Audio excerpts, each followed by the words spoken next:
The Cheyenne Hills Railway, as it was known to some, was in reality a freely owned and operated subsidiary of the Union Pacific Railroad. Being an individual company, the CHR was allowed to do whatever it wanted with engines and rolling stock. The decision was made in the early 1950s to continue steam operations under the leadership of one man, Ian Little. Immediately after completion, the railroad started to grab steam locomotives left and right to be either restored or run the same day. The first engines bought were the three challengers, Jerry, Chris, and Sterling. These three engines were the power behind the large freight and passenger trains.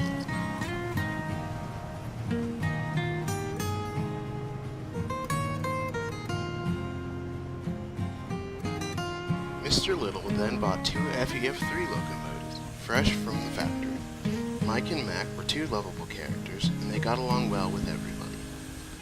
Things were going smooth on the railway. The passengers were happy, and the freight moved on time. The only problem was Jerry. Well, look at this. Everywhere I see, big elephant ears. Everyone else has them, but not me. They're not called elephant ears. They're smoke deflectors, designed to keep smoke away from our driver's view. And who's the wise guy who decided that I don't get any? Why don't I have any? I'm sure my crew would love that. Well, we can't all have smoke deflectors. That would ruin the aesthetic of the railway. Before Jerry could retort, Mr. Little walked in. Hello, engines. Fine day for some hard work, isn't it? Yes, sir. Good. I'm glad to hear it. Now then, Sterling, you have to take a long goods train to Laramie and pick up empty coaches for the return trip. Yes, sir.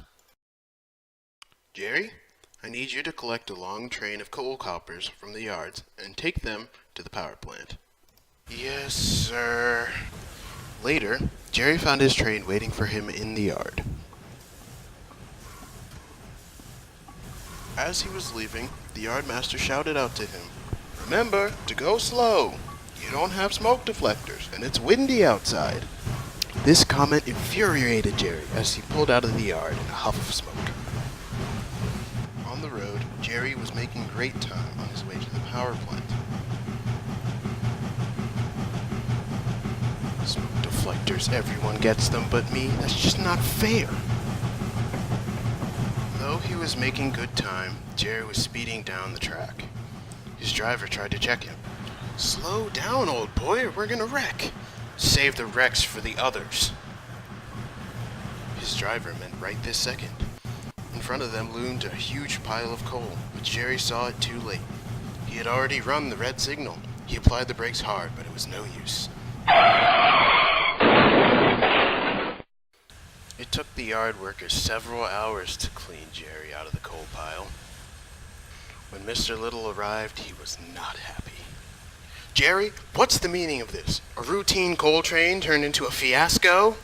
"I'm sorry, sir. My mind was in a different place. You see, sir, I was angry about not having smoke deflectors like the other engines."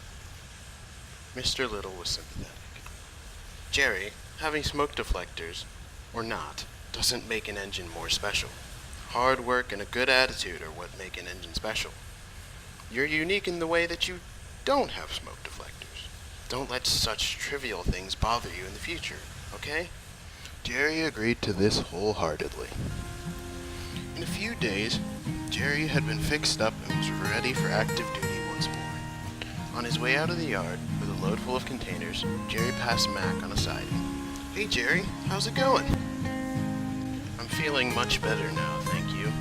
Mr. Little talked some sense into me. And now I realize that smoke deflectors aren't everything." "That's good to hear, bud. I'm happy that you're happy. Have a nice trip." After that, Jerry was a hard-working engine once more. He never complained about smoke deflectors or such trivial things ever again.